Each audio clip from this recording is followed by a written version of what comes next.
Can we go ahead and start? Or? Yeah, let's go Okay. ahead and start. And he can bring Call it meeting up. to order. Pledge allegiance to the flag of the United States of America and to the republic for which it stands, one nation, under God, indivisible, with liberty and justice for all. Go right through that. Did you get a chance to read through?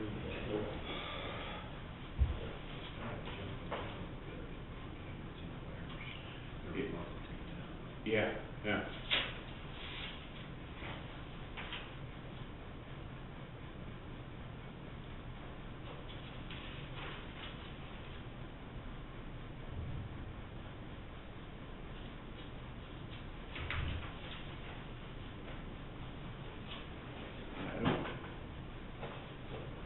I'm guessing they won't be coming up.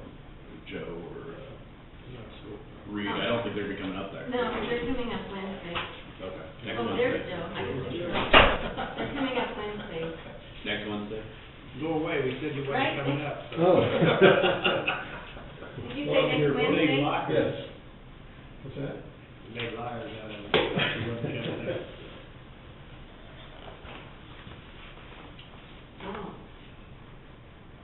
We have canvas On Monday. on Monday. How long is it gonna take you? Like 15 minutes or 2:50? No. 15 to 30 minutes, I would think, the road. Is Reed coming up? Yes. Okay, good.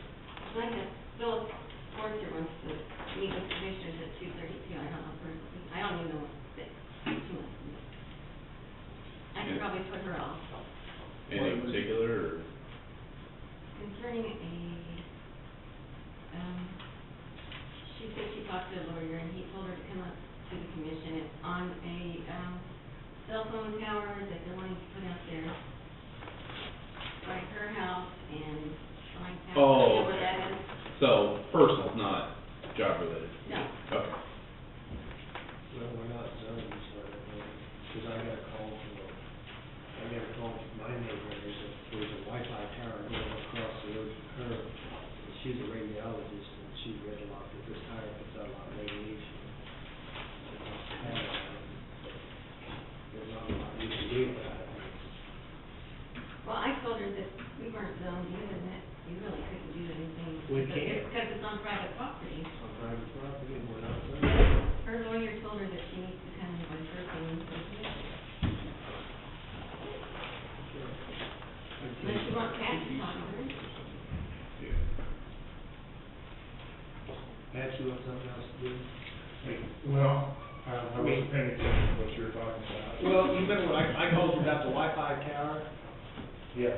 Okay, same thing, Phyllis wants to come talk, that out by their property, which is they're out south, actually, there's a cell tower wanting to go up or something, but it's on private property, so we're not zoned. Yeah, I don't know that there's anything we can do. Do you, Well- do you want to report on what it would take for us to initiate some zoning? Or- This is one of those things that whenever the Z word gets mentioned, people freak out that you're going to keep me from using my property, but then when somebody decides to build a racetrack or put up a tower, well, gosh, don't we have any protection? Yeah. Well, they could file a junk if they have proof that there's potential danger or something. I assume that they could file an injunction, or my thinking is if there's enough surrounding people that object to it. I mean, it's a little bit like, I know on our KDHE permits, if you're gonna build a confinement unit, you have to go to all your neighbors within a certain mile radius or whatever, and tell them that you're gonna build a feedlot or expand a feedlot and get their approval. And, I mean, that has nothing to do with zoning, it has to do with environmental, so I mean, I don't know if there's anything like that, but being not being zoned, our hands are tied.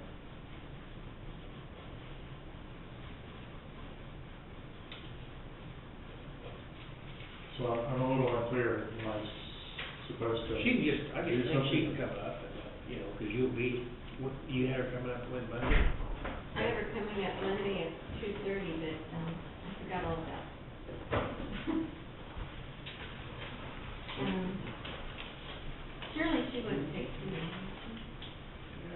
No, I think we I can, can have her, you want me to have her come up at 2:15, and that way Joe can do it, will we, because 3 o'clock we have the CDC.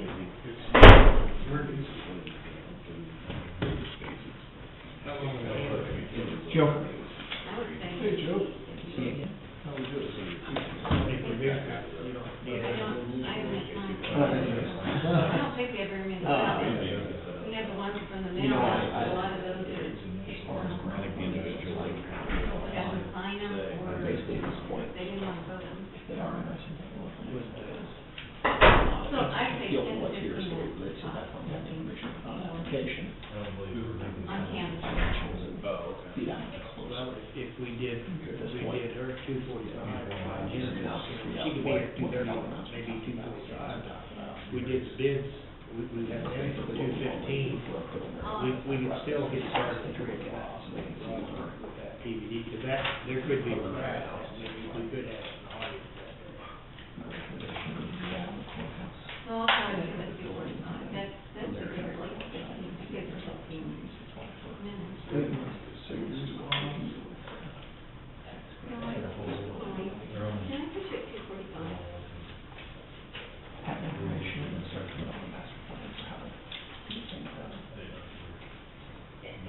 It won't be until then.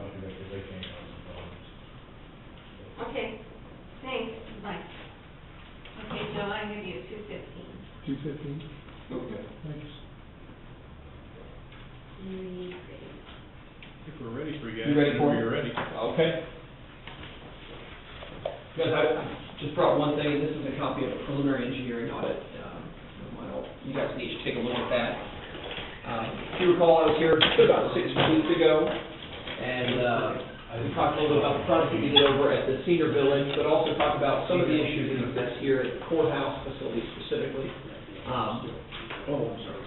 And by courthouse, I primarily mean the courthouse, but also the law enforcement center here to the west. I did have a chance to kind of walk through over there and take a look at the domestic hot water issues that exist. That's something, if you recall, what we talked about last time was, in our process, normally what we would do is what we call a preliminary engineering audit, and that's what I've given you a copy of from the Graham County facilities that we're working with at present. Essentially what we do is do an analysis of the buildings, both from a facility standpoint and from a utility standpoint. We seek opportunities to reduce the utility costs, but primarily to upgrade the buildings in a way that's going to be energy efficient over the long term. And the conclusion of that, the kind of deliverable that you'll see there, is not only an analysis of the existing systems, but some recommendations for potential upgrades. And really the goal is to give you guys some information to come up with a master plan, to really sit down and identify priorities within each of the buildings, begin a budgeting process, whether that means potentially looking at doing some financing, or trying to put together a 3 to 5 year plan to address major infrastructure issues in the facility. We'll also, during the course of that preliminary engineering audit, take into account financial, whether it's incentives. Joe and I talked a little bit about some grant opportunities specifically that might be available here at the courthouse. Certainly, the impact of tax credits on courthouse and really any other financial implications that come with that. So really try to paint a full picture and bring you guys the information that you would need to start making some budgeting and prioritization decisions to address some issues that I think, in talking to the folks here in the county, are legitimate concerns within each of those buildings.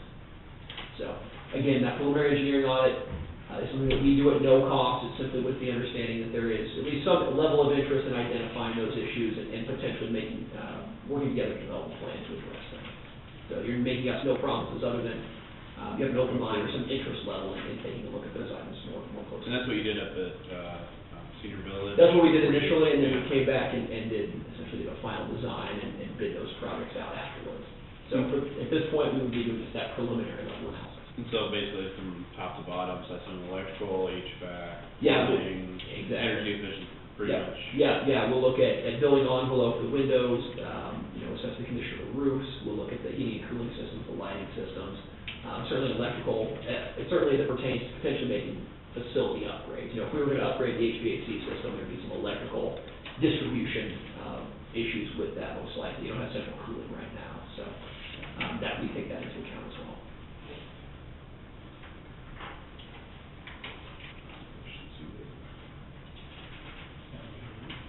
Yeah, I mean, they did a pretty good job for us with the Cedar Village project. To my opinion, it's done for too long, I think they were Yeah. pleased with the 26 years, but, I guess, I'm gonna be a devil's advocate here, is that, you know, as you go long-range planning, what is your take on alternative energies? I mean, are some of these plans taking into consideration alternative energy sources? Yeah, we will occasionally look at alternative energies, wind and solar specifically. What we've seen most often is the payback is not great on those. Well, that's, yeah, I mean, that's my thinking too, when I'm hearing long-term, that these, even these wind turbines are gonna be more of a headache than they are. Yeah, we've worked with a few customers as we move farther west, that there's, in some cases, they have implemented wind turbines, and in other cases that we've made the financial analysis and they've determined it not to be worthwhile. You know, typically what you see is about a 15-year payback on a wind turbine, for example, but at 15 years you have to do a major overhaul. So at that point, you're investing again in it. So you're really starting to look 20, 25 years out before you're benefiting from it financially. And from my standpoint, a wind turbine, solar, other than the PR component, and certainly, I don't mean to not be green, there's the green component that, you know, you are doing something positive for the environment, but generally speaking, you're doing those sorts of things to save money. And if it takes 25 years to actually save money, you're probably not better off for having done it. What we'll, you know, as we're looking at things, we're talking about a lighting upgrade, a big part of that is saving money, so we want to see a reasonable payback, you know, 10-year payback potentially on lighting. A heating and cooling system upgrade, if we're going to add central cooling, bluntly, we're probably not going to see a 10-year payback, but you're not doing that simply because the payback's good, you're doing it because you need comfort in the building that will work. So, we try to balance those. I'm on an electric board, and I'm up on those issues, you're 100% right about the wind. Time it pays for itself is wore out. However, the solar panels are getting cheaper, and the payback now is just a little less than 8 years. So that's not nothing to throw rocks at. Yeah, the bad thing about those are in Kansas, that last I checked, you can't sell KPNL to power back. Missouri can. When Kansas comes on board with that, then they would be a huge benefit. Now, our local board, you can. You can't. You can, your meter will reverse. You're eligible to buy as many solar panels as your house requires, but not in excessive. It's not to make money, it's just for you to save money. And it's a little bit less than a year payback.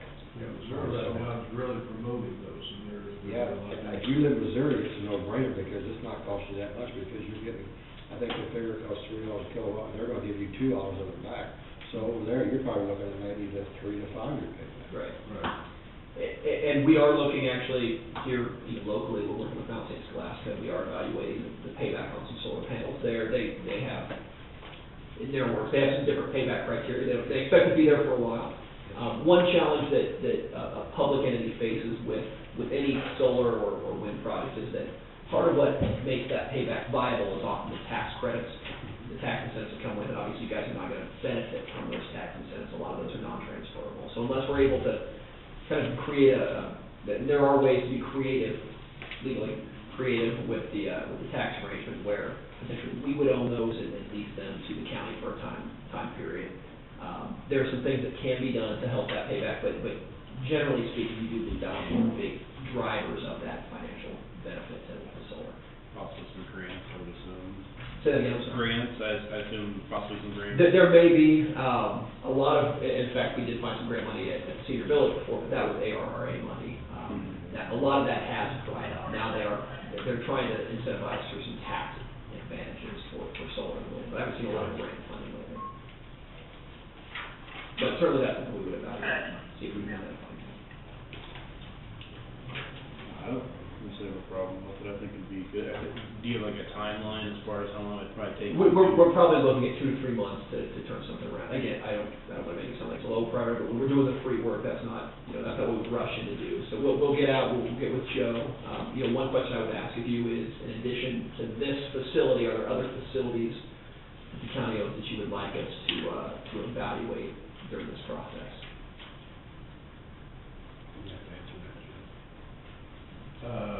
We've had like Memorial Hall has been evaluated before. Right, yeah, we even took a look at Memorial Hall initially. I mean, it's something we might look at, Sure. see the thing, the health department, I don't know, anything there that we could actually do. So It's not that big a building, I'm not sure you do it.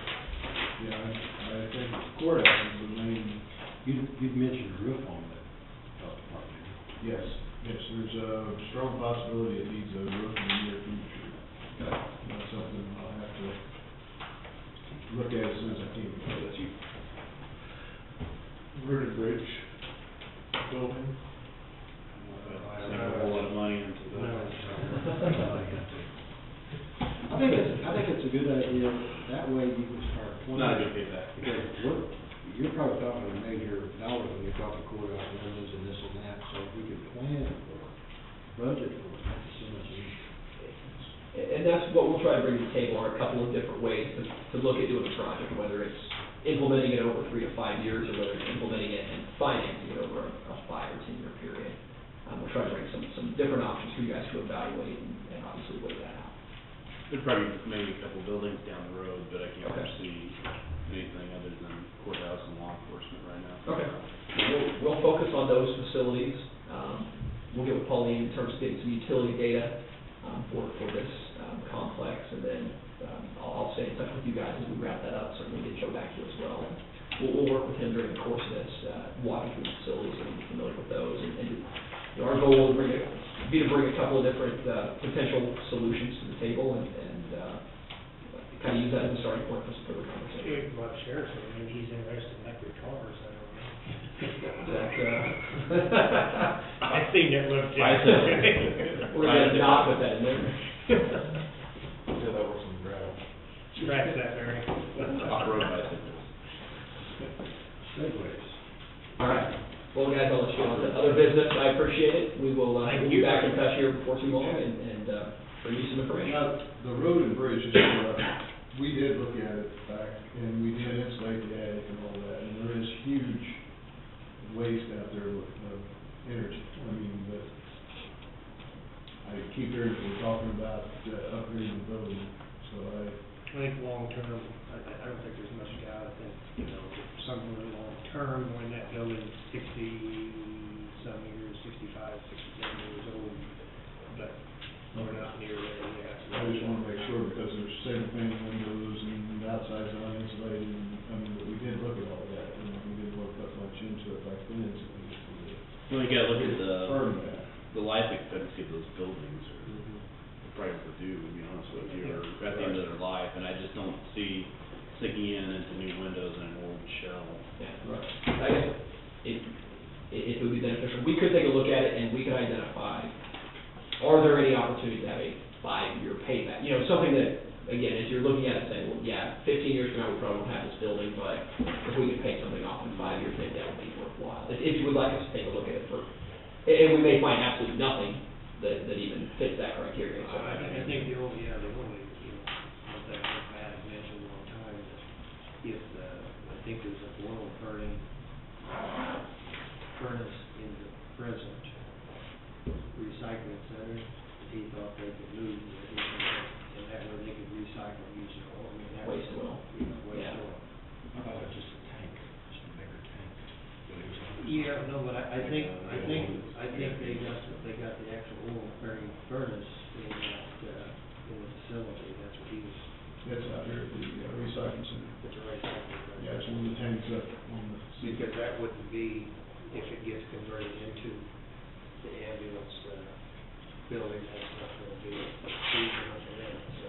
I just don't, at this point, I don't think it would be worth your time. I mean, these two buildings, obviously, This is where you one look building at. is gonna be the core, I mean, it's gonna be the biggest, one of the bigger expenditures for us, but. Yeah, I'm sure that if we come up with a plan for this will be biting off plenty. So we'll focus on this and Yeah, down the road, if we need to look at something else, we can do that. yeah, and there's a good possibility of that. Sure, yeah. Good, sounds good. Gentlemen, thank you very much for your time.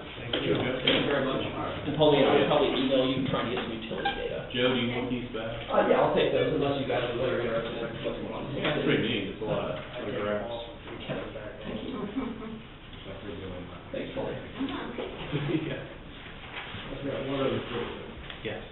The vacant lot across the road, I checked with the city.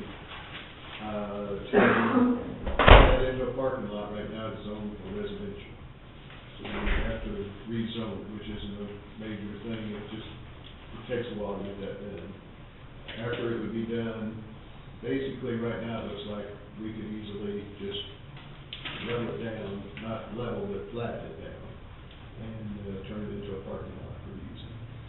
Now, he was asking about the boundary there.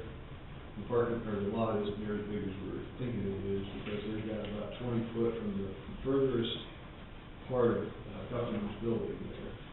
He owns about 20 foot to the north. So we'd have 5 or 6 parking spaces, unless we bought some of that land from him. Then we could add another 1 or 2 parking spaces. And I've been told in the past that he was willing to sell it, because, it would profit him to have a parking space there. I looked at it before the meeting, and I thought the hill was a lot steeper. It's not that bad. I think it'd be a great place for parking there. Right, and the reason why I'm looking at it at all is right where the curb cut would be from the driveway in, and if you'll look at it, it's completely gone. And the curb going up and around is pretty well shot also. The sidewalk is an old brick sidewalk, it's pretty bad shape, it's pretty uneven and everything. The city will pay for half of that, for the curbs and sidewalks and the driveway. So there's some savings there. And The curb cut there on Parallel Street or on? Parallel Street as far to the east as possible. The curb's actually missing there. And then you would park pulling up this way. I'd say about 6 foot, about 6 foot, 7 foot. But anyway, if you're interested, this is just the preliminary, if you're interested in it, I can go and talk to Matt, see if he has the time and whatever to do it, and what it would cost for materials and stuff like that. And then I can also get with the city, make sure it's all feasible to do it, as far as drainage and stuff, and then also get you the prices of the new sidewalk and curbs and the new driveway. Go ahead and at least check into it further. Yeah. Maybe see what Mr. Kaufman would want. Okay, I'll do it. And that's all I got. I got a question now, time, Brad. Go ahead, yeah. I was at Orstland's yesterday, and I ran into the guy that had the L&L, the longer hair, and I said, well, he didn't get the bid, but I said, I was surprised how the bids jumped around. And he said, his opinion, he said, I'm not telling you this because we didn't get the bid. There's no way that company can do it for that, because somebody did some masonry work on before, and they said that's the hardest concrete they've ever got into. And he said, you're gonna get change order after change order after change order. And he suggested, he said, you're very particular to go through and say, okay, we want this much replaced, and if it's something happens and we gotta go another foot, how much is that extra foot gonna cost us? He said, we're gonna go through it before they start, whoever does the job. Okay, That was his opinion. well, I'm not quite following the extra foot, where we did, I don't, he just said if they get into a project, But they have to take out a little they have to more. take out a little bit than more they than what they Then what originally, specs. they say we bid a foot around it. Well, they found some rotten brick, or they found something that had to go 2 feet. He said we get it down before they start to have a walkthrough. That was his opinion. okay. He said they figured 30 days, and the gas, and the motel, and the labor stuff, that there's no way that they could get to that making money. He said, I can almost guarantee you, you're gonna have a bunch of change orders. That was what he told me. Well, I was definitely shocked at the varying prices. Now, the top price, I talked to the contractor, and he said that he put it up there because he wasn't sure about the job. So, you can't really go by the highest. This guy said that they even figured in, he said a bunch of the windows were broke, and they even figured in there that if they put the windows back in, that they'd have to have somebody come in and put those windows. He said we figured it the extreme high. I will pass that on to Reed. Now, Reed told me that he talked to 2 other engineers that have worked with this company, and they gave them very high marks. Good. And that they are an older company and they're a very large company. So, 'cause I was very scared of this bid being this far off, but if you look at the next two bids, they're not that far off. from this The next bid. two bids, when you take, because there is a little variation in the windows and doors, when you take the total price of all three, right? When you look at option 2 and option 3, there wasn't that much difference. Yeah. With the windows and the doors, they were pretty close, but you had the high, you had the low, and then you had 3 of them that was pretty close, like you're saying. The bottom two, though, is only within $2,000 or $3,000 if you do the windows, doors, and all. Yeah, I had $6,000 difference in the bottom two, and that next one up, if he wouldn't have bid the windows so high, he'd have been right in there, he's about $50,000 higher. Right, and also, Emery Glass is the one that will be your subcontractor for the glass and windows, so. For The low bid. A little bit, yes. So it'd be. Well, that's good to keep as much local as we can. Right, I'm really, it's bad when you don't get the local people to do it, but. And Reed had questioned them pretty hard about this change order and these prices going up after the thing. They said they pretty well was confident in the job, and the bid, because,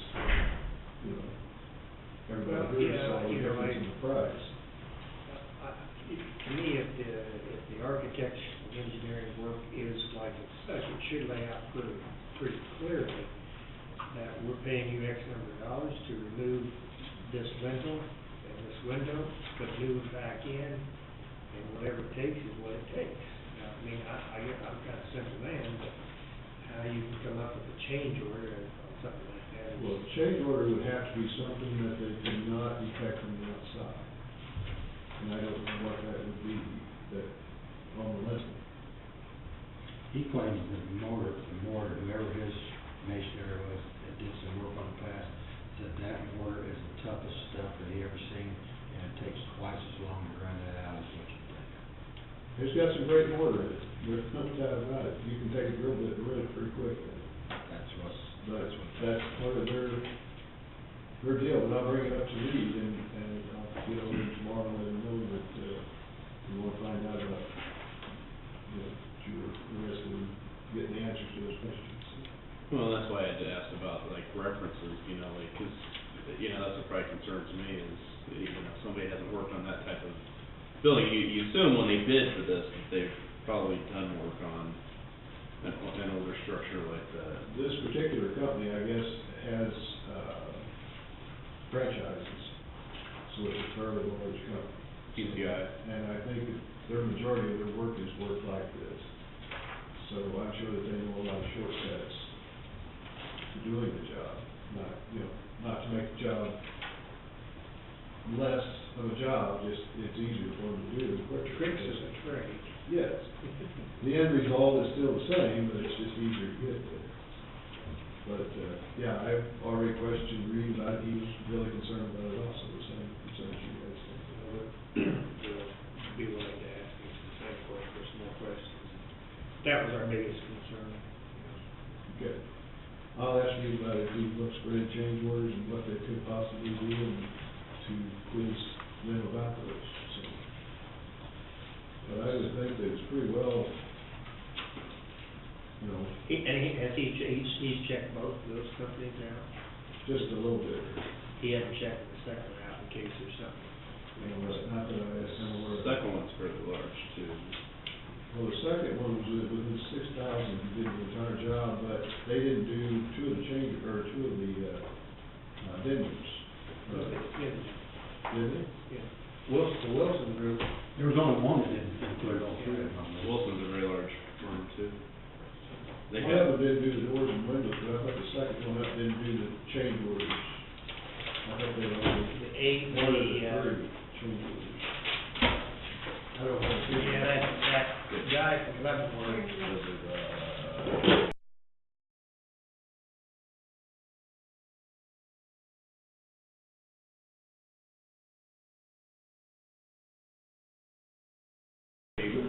solid waste.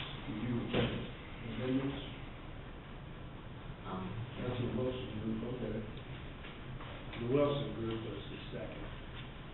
And they only had amendment one, and there was three two addendums were to do with cost, it was more clarification. Like one of them was where they could leave windows in if they wanted to. Yeah, if you total them up, they're pretty close.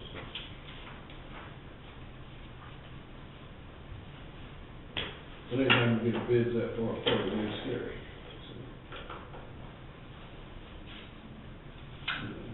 That's all I have. Could do an Olympic average throughout the high and low. Well, there's not necessarily bad things to do. Well, if I they- come by and looked at the lights up there, and in my opinion, it would look better if the light was brighter, but I think that's something that we can wait later on the year to see where we're at. Okay. In my opinion. Yeah, so if like those, I don't know, if those incandescents, you know, burn out between now and then, I mean, I don't. We have covered bulbs yet. Okay. And I think we can still buy them, but I don't think they're gonna get anymore. Yeah. If they're anything over 60 watt, it's no longer being manufactured. Although they're talking about bringing them back because of some problems. Anyway, I mean, the big thing is the expense. That light would probably pay for itself over 10, 15 years, which is probably the life of the light, so. And then also, there wouldn't be having to go above the ceiling in the courthouse to change the light bulbs out. That's not a big thing, but I mean, it's part of it. They have, well, if Joe Hurley's going through it, I mean, he's probably, why not ask him, that'd probably be something just to make sure he Okay. puts on his checklist, that's what I would suggest, he might have some suggestions, or might be right like what, because he's gonna be up there anyways, checking. Yeah, you might, if sometime if you're out of the night, drive by now to see what they look like now, because they're pretty yellow. Yes. Mhm. Especially the middle one, though. It seemed like the middle one's the yellow sheet one. That's the new one, isn't the Well, you talking about now or when the white light that was there? Now, just the other day, the next day after, when we went to pick up them up here early in the morning, I looked at it. Yeah, see, it's real yellow. That's a new bulb, is why. They turn a little lighter with age, not much, but a little bit. And so it's not the middle one, that's the new light you could have. It was, but it was a loaner Oh, okay. from Gerber Electric. They Yeah. have one that you just plug in, it's just, you set it up there and see what it's like. Okay. Because it's pretty hard to tell what's, you know, how bright it will be through the glass, so. Since we had it already, they used it over to jail to light up the flagpole to test it, and when they had it, I thought, well, it'd be a great time to test it over here. And I've taken it back. The funny part is, I've been up and down there 1,000 times, and I never paid no attention to them until it moved it when it warmed. Well, they're kind of dim, and they really aren't. Well, you're supposed to be looking straight ahead if you're driving. Well, that's true. You stopped and got out of your Sheriff's car. in here now, be careful. You stopped and got out of your car. No, I was texting, talking on the phone, looked at the window, I'm doing my speed. All that while drinking scotch? Yeah, over the can. Thank you. Trouble. Thanks, Jeff. Sheriff. I got that, no, I got the email from you, for that. Real update on the car situation. Got research, looked at surplus, checked into what else we have available. Right now, on the front page there, you can see what our current situation is. The bottom one that's yellow, that's the one that's transmission problem right now. It was warranted, so it's back out there, getting worked on again. I think it should be back tomorrow, but according to the guys that kind of showed up, they said back vehicle, and then the dark gray, two above that one, Ford. Between those two are the two vehicles we had. Worse. Yeah, which obviously the repair cost, you can see over there, is those three are the highest ones on the bottom there. The next page there has,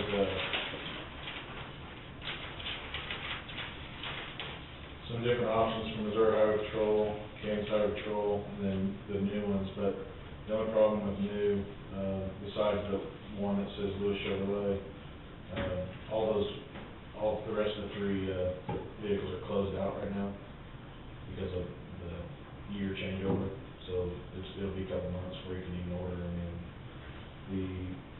Chevy pickup is what something they have in stock out there. And it's, a net price, kind of what they've done on all the other vehicles that we purchased, recently in the city's purchased. But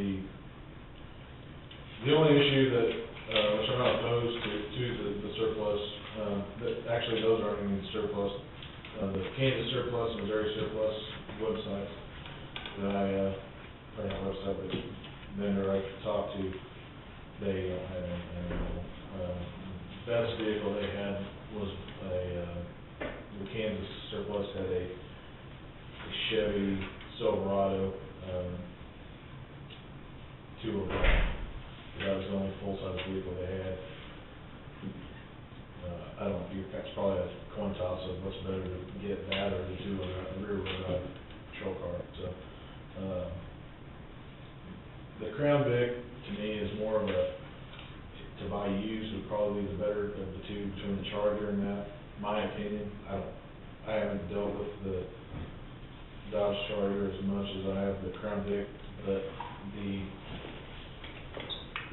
they may hold it just as well or better. I mean, the only problem with Crown Vic, since they're not making any more of the parts, you're probably going to start getting higher. And that would be the only issue. They all come with between 50 and 55,000 miles on them. We're going to be averaging, we're on the pace of averaging about 25,000 miles per year this year. On the front sheet I had the miles per year on there, but that's just on the date we purchased. Now, some of those vehicles have been, admin. John drove both the top two SUVs at some point. That blue Crown Vic, it's got 42,000 miles. It sat in storage for a couple of years. So did the maroon one. It looked like it stayed in storage for over a year. So. Do you have an idea, plan, or something, what, in your fleet, of how many pickups, SUVs, car ratio, and do you have Like futuristic? Yeah. Between the car and the, as far as the car goes, I just don't think it's feasible for us. And the reason I say that is, with the snows that we had just this year, we're hot seating two pickups 24 hours a day for about 3 or 4 days until the snow's gone, and then once that last snow we had, even one of our deputies lives down Dixie Road, just due south of Coder's house there. I don't know how he got out. I tried to go down and take some stuff down there too, and I don't know how he got out. But I'm not opposed, but I think as buying it used like that, I think we're going to be back in the same situation that we're in now. I mean, if you can see the mileage that we have on the vehicles, we have 2 vehicles right now. Well, besides the white Tahoe, which is 91,000, it'll be at 100,000 sooner than you think, but we're going to be over 100,000 miles about every vehicle. And the NADA, which a lot of times it could go up or it could go down. People find out that it's a police vehicle, sometimes they pay a little more, sometimes they don't. A couple of those vehicles we have, I'm actually, the white car that we wrecked was a better vehicle than the dark gray one, but cosmetically it looked terrible compared to the gray one, so. And it looks like you had the insurance money, I assume, is that what Correct. The white one that you just? That's the white one, that is the actual amount we will get. The 500 is actually taken off that already for the deductible. We have to check. The other 30 cent? I'm gonna put it in your capital outlay fund. Okay. And then the money from the Impala, that should be here in the next week or two. Because it's a net 30 payment, so they wait 30 days to send a check out for that. So, and then obviously the money from the Dodge Durango, 3 vehicles, getting rid of 3 vehicles to get one, and it's kind of kinda sad that it's still not gonna cover the whole cost of one, but. I used to have to do that on a 105 replacement, if I sell 3 cows to buy one back. Yeah, that's what typical farmer story, isn't it? It's not that way now. I can remember the days you had to sell 3 cows and buy 3 coal cows that weren't, you know, they're only beef is what they was worth for, to buy a replacement dairy heifer. We'd take 3 cows and buy 1 replacement. Do we transfer, do we, that Not 12,000? yet, I have a note here to, Okay, I couldn't remember what the amount was that we were doing, I mean, well, that's. 12 something is the last time we talked about it, but. yeah. I can, no, I don't, we need to sign off on something, so I know how much. Okay. Just when I was trying to look at, that's why I was trying to add, I couldn't figure out like what the amount, not to try and assure you, but when he came up with $12,000, like as far as value on the vehicle, just looking on Nader or Kelly Blue Book, it was closer to like 8,000 is what. Yeah, well, and to replace the radios and the lights and stuff. Yeah, That's including that, that's like another 2,000, so. Yeah, they left the radio. The 2,000's on low end, for a VHF radio, you're looking at about 500, and the UHF radio, you're looking for a little higher than that, actually. And then to install that stuff. It's nothing more Yeah. than $1 trillion in a way. Yeah, and that's fine, I'm not gonna make a big stink about that. It just looked, I put the equipment cost on that, vehicle option sheet. That's kind of an estimate. That's a little less than what we put on the 2 new vehicles we're getting. I think we could probably equip a truck at that price, or a car. You don't have to put that many when it's the truck, because the white bar's a little more visible than the truck and cars. so out of pocket, basically, you'd be looking at about, just the first price, about 9,000 plus the installation. On that, if we bought it, we have to pick up route, Yeah, I'm just looking, we can, And it doesn't have to be a pickup, you know, I don't, if you go with an SUV, you can't find a Ford SUV right now, unless somebody has one in stock, and that would be. What do you go with the Expedition? No, they have the police package, Is that what the Interceptor is? Yeah, Interceptor, yeah. Oh, okay. So what is that, comparable to Edge or something, or it's the crossover? It's kind of between the Edge and the Explorer, I think. It's a little smaller, but, a little smaller than the regular Explorer. you ever seen those? Mike You Wilson. can't miss them, they're grilling them. You been in one, have you? I've never been in one, I've seen them. I've been in one, they're not a bad vehicle really, but, you know, the price of them is, you know, almost up there as a full-size one, so I don't, You know, and being that they're so new, I'm kind of weary about putting one out right away. Mike Wilson's getting a sedan, and it's an all-wheel drive sedan, and he's gonna be trying that out before they look into doing that for patrol. Yeah, so this is what. Is that a Taurus or Durango? That's the Kind of in between a Taurus and a So the difference between that total is the installation probably is really right. Because I'm the police officer.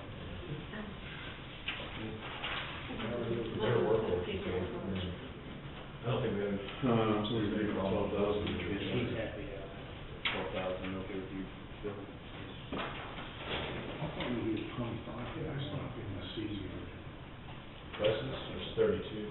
Oh, it's pretty good. Well, see, it's got the extra seats, it's a 4-seater, I think, that's it. So this one is 4 seats. Because you have, here's half, and his is 3/4. Correct. And his was a special order, I think he got, Well, some other, yeah, when you order them, that's part of it, you get a little more from the government rebate if you order them than if you get them off the lot, per se. I mean, you still get, I think, your government bidding rate, but there is another incentive if you order one. which what I haven't done is I haven't contacted Ford or Dodge, on those trucks, which I can do. I don't know. What's kind of your timeline, I guess? Dealers that are was probably going to net anything else out for us out of county. They might. Actually, right now, it's not, I mean, we're starting to get to the end of the year, and I know when I was talking to Foster, the government rebates or the allowances, they keep going up, but when the the new ones come out, they could start back over not too much, so. Yeah, I know Foster's have been running specials on some of them half-ton trucks. Will the one replacing this, because you've got your other two coming in, so if you get another one now, will this carry you through barring? I think, really, when we ordered these, I mean, it's just a necessity right now. Next year, I don't think until towards the end of the year, because, or I think you have to usually order them here like the next month or so, but if for the models change, or the year changeover, you don't want to order them later on, because otherwise you find a real vehicle or less. But the situation we're in, I thought it was best to do that right now. I think this will carry us over definitely into late next year. If one would get to buy, I've been in favor of getting one new versus two used, I believe. And now if you need to. I'm not looking to get two. I don't need two right now. I think if we bought two used, then, like I said, we'd get back in the same situation where we're in 2 to 3 years. You have two cars that you pay $17,000 for, and you go back down to probably $3,500 at the most, $4,000. Is it gonna be the case if you get one new pickup that's gonna have 100,000 miles and the other cars will just sit there or deteriorate or? We would only have one car, that would sit, and it's gonna be actually going to the academy, so, it won't be sitting right down there. That's what you've been short too, because you've been borrowing the appraisers, be able to go back. We tried to make the speed of the other day. I think it's full of your crap, somebody's crap. And our crap. I looked in the back seat and seen all that crap, and I said, pull it up there, I'll drive. There was I pulled over from the parking lot over here to over here, and there was Dr. Pepper bottles and something else in the back. There was some tape. Tape measure, and something like that right there. This will get us, this would get us, I think we'd be okay, even if we lose a vehicle. Hot seat in those cars is not good on them. I had to ask him about hot seat. Oh, I'm sorry. I never heard that. 24 hours a day. That's what he was doing. Which we're already doing right now with that old gray one, but we don't have a choice right now. The Ford, the one.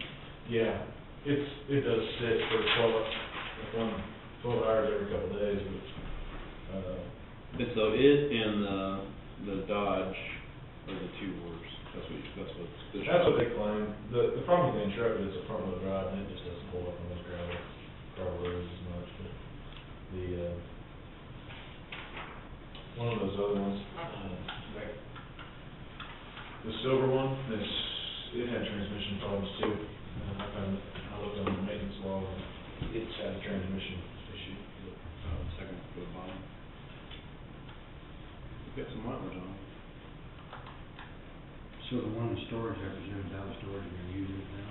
Yeah, those were in storage after they purchased them, I guess, and they just sat around. I don't know much about that, but. It was sitting out the county rescue building for quite a while. Sitting there. And one thing I did notice is most of these vehicles that we purchased used, they put tires on them as soon as they got them. So we're probably looking at new tires on any of the new ones right away, which is a big cost, but,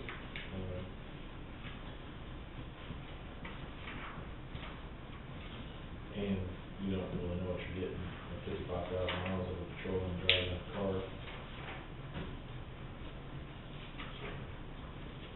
But I don't know what you guys are thinking. Safety wise, I think we're all probably pretty concerned, if you're trying to keep something on the road that's not gonna break down 24/7. Yeah. Well, something's gonna hold it up, until the county commissioners get the roads paved out in the county. Maybe work on that too. Rock would help in some sort. I can't complain, I was in pretty good shape. Are I mean, I like to have a blacktop. It's getting paid next week. Oh, yeah, right. You can tell. I heard that. I listened to 25 year old guys. Speak a little louder there, Jim, so it gets on there, there. I'd probably be more in favor of that Chevy pickup probably, since it's in stock, and I think it looks like a pretty decent price. Like you said, they're getting closer to the end of the year. you're needing it now? I mean, I don't know what your timeline is, I mean, Well, I've got one with Academy in 2 weeks, so you got timeline. right now you would be borrowing Malibu or something probably if they had to. The only thing on that, I would, I wouldn't mind you checking, is just checking and see if, the impression I got when I talked to Dan Sample out there was that, there may be a better deal if they can order it. I realize you got a little time frame. Yeah, and we can, And if we do that, then we probably, in all fairness, ought to bid a Chevy and a Ford. But if we can gain another 2,000 or something, I can find out what the waiting period is on that, because I know that they're having a complete model changeover, for Chevys. So with their 1500s and their Tahoes, they're changing the model, so. well, yeah, but that's, I'll be honest, I'm not one of these guys that change that stuff. I don't like to be the first kid to do it. I just do take the one that's been proven. I think you've said the same thing, that, all I'm saying, and there may be more incentive, and you're still gonna get a new vehicle with warranty. So, you can check all your options, don't get me wrong, but I think I'd lean the same way, that, I mean, if we can get that pickup, that kind of a deal on that, why, I'd lean, because they're holding up so much better, I think. We don't gain a lot on we lose a little fuel efficiency. You don't lose much. We're averaging about 10 to 12 miles a gallon on any vehicle that we're driving right now. I mean, and the Charger, actually that Charger probably, they got the MEM, which sounds like it's a gas guzzler, but it has that differential thing there. It shuts it down like 4 cylinders at a certain point. I think that pretty much is great. That'd be on my cars and ground. Yeah. I assume like the Escape was just a little bit too lightweight for you guys. Ford It'd be pretty tiny, trying to squeeze in there with all the gun belts and stuff like that. That's kind of the only problem I have with the Interceptor. The room in it, as a patrolman, I don't know. They seem to be okay. When you get into they're not patrol rated, and they go all the way and tear on them, not patrol rated. Why is it they can order it get cheaper? Because that goes towards your allowance and get more vehicles? It's because it's GSA price. GSA price, government. And I think I can check with them to find out when the next time you can order it. It's been on hold for this pickup for a while. Of course, When is the model year changeover? they stopped the ordering, like when we ordered those Tahoes, it was 2 weeks away from complete shut off. And the other thing, Highway Patrol sent me an email the other day, there was only one vehicle you can order, and I think it was the Durango. That's the only thing left right now. So if you order a vehicle, you get the government price, and if you one's on lot, you can't get the government price? Well, I think there's something to that. but it's probably, is that discounted, do they discount that? They discounted it down to basically nothing, we're not making anything but. There's still some company incentives, Yeah. but my understanding was if you order one, and then you get that full government Mhm. plus, We're getting a government discount, it's like 8,000 off the sticker right off the bat, or Oh, this 7,000 one? off this one, yeah. This has the 5.3 in it, rather than the 4. and that may be the max, I mean, because I think Wes's bid was 8,500. It was a 3/4 ton, that was the government allowance for it.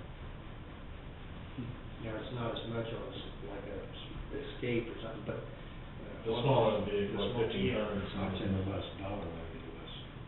Right, but it's still. That's true, that is true, because we started to look at the Ford Escapes, we were looking at crazier vehicles. Your pickups are a whole lot, you got a lot of price on them, it's about 10% on, 10 to 12% on your smaller vehicles, it's not. The resale value would be more. Yeah, if you look at that front page on the 2 Chevys, the 1500 we have on there, the NADAs, I mean, you're recouping more than half price on it. Of course, I don't know what. Okay.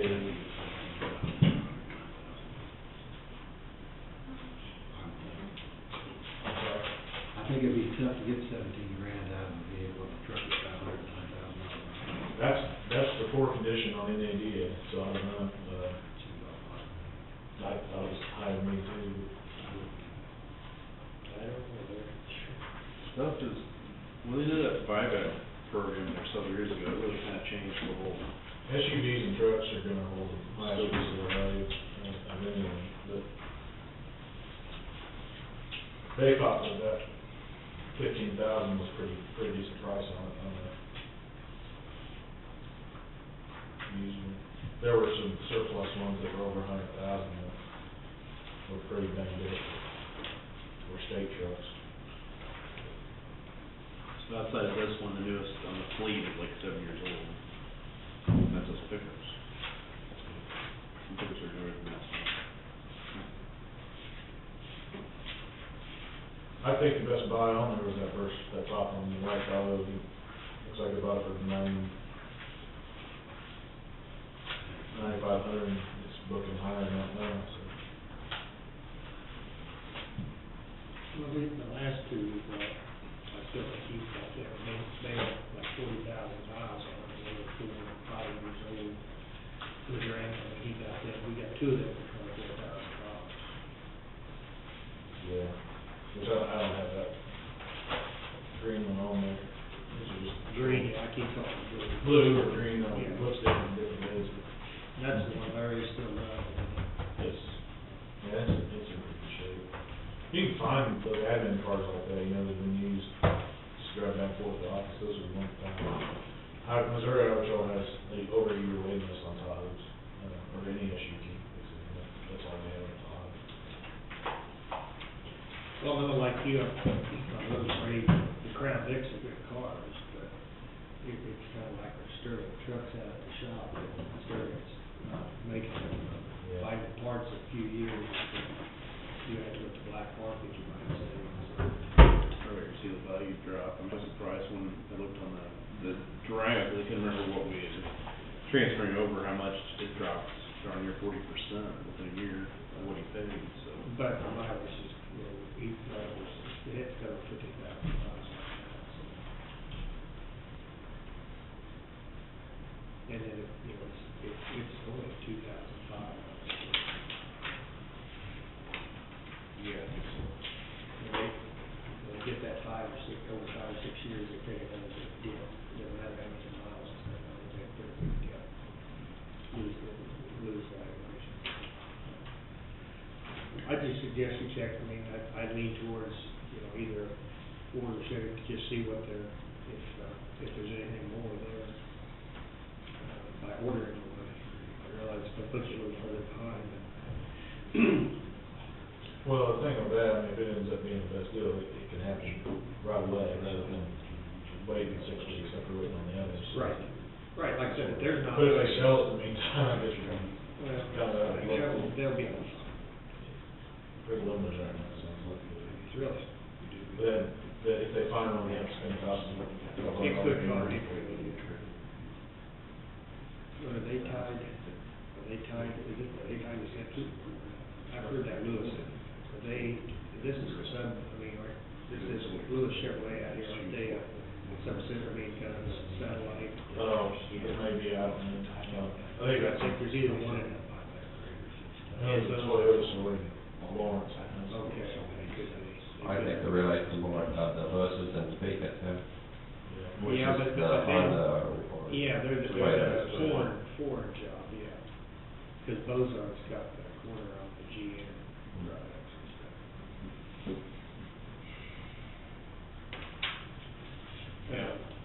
I don't know why you're here. So, I know last year we put the budget, I know you were handling the VIN thing a little different.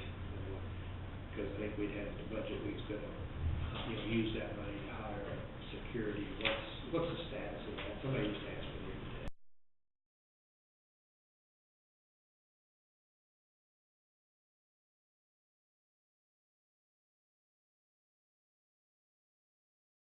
Executive session. No, you can't take no action.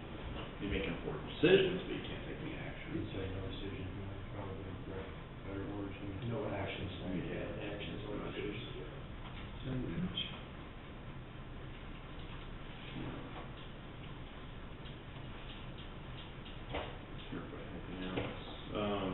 contact Dan Summerall, Hayes. but Hayes, he sent me the copy of the contract, and it looked like,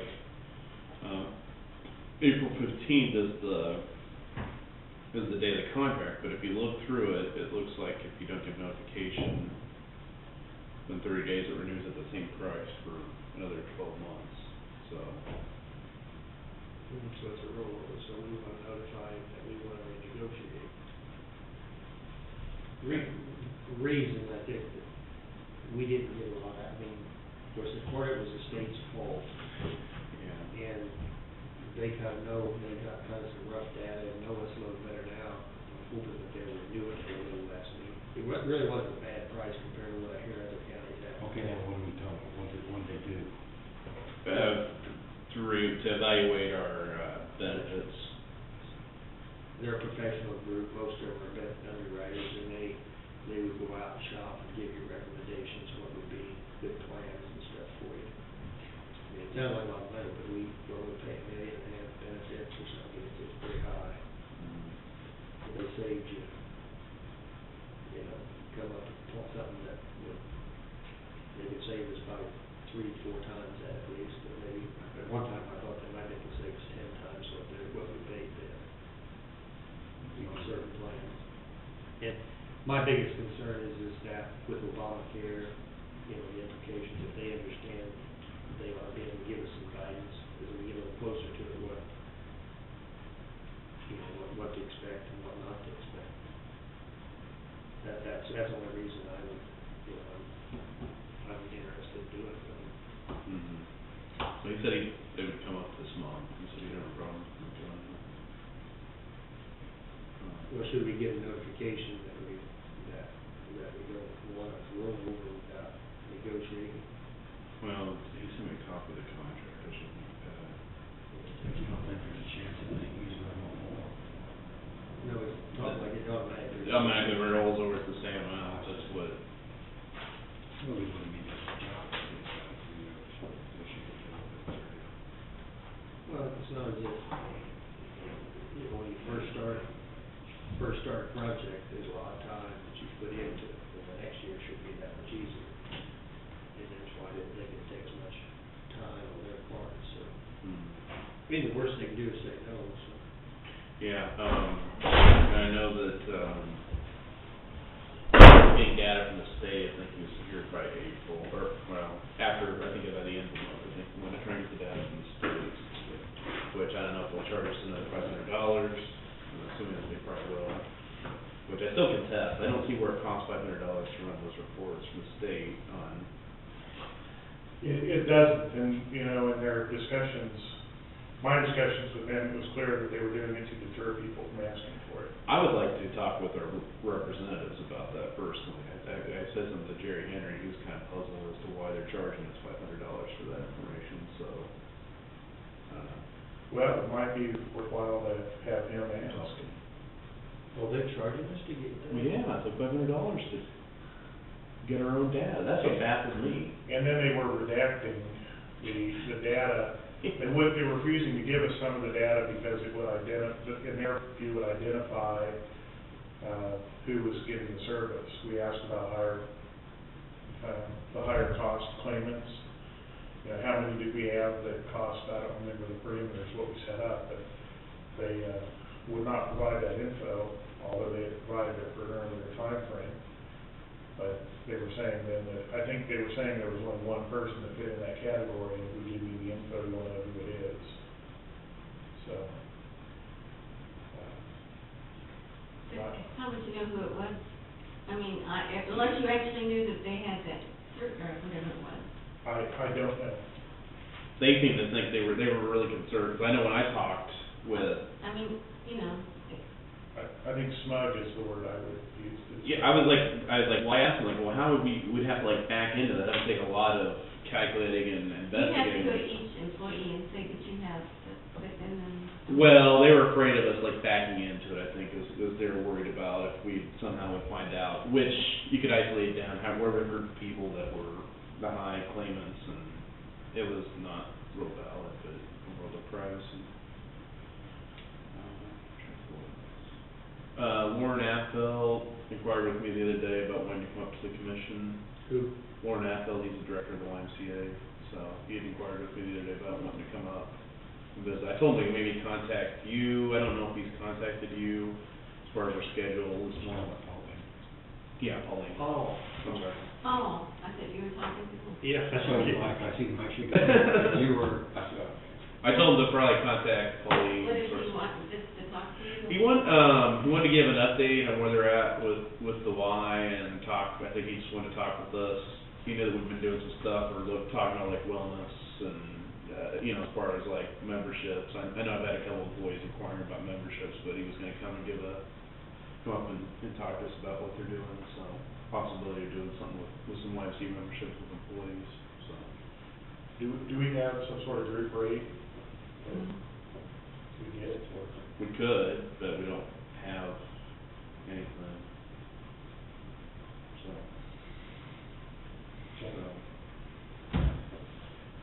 But he's inquiring about like dates to come up, and I didn't have the board in front of me, so I wasn't sure. So, possibly that middle of April. I do have something we can talk about. Rural Fire District number 2, and we got, I think you gave me last week, the City of Effingham's resolution regarding expanding the territory of Rural Fire District number 2 to cover Effingham, the City of Effingham itself. There's a couple of things I still need to check.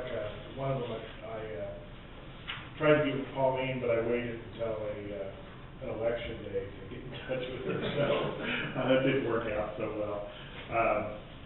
About the boundaries, but there is some concern by some on the involved with the Rural Fire District that some of the details are not in writing, they're not guaranteed as they were. For example, the equipment that's currently owned by the city, is that going to be transferred without cost? And also both of the current fire districts use the blue building in Effingham, and there's been no definitive answer about whether there will be rent charged, what the rent will be, how long they have to run the building. They use that for like meetings, I think. Well, they do that, but they have a big deal in the fair, they move it out, I They're- mean, maybe they still. They're talking of building a new building. Yes, they're talking about building a new building, but Right.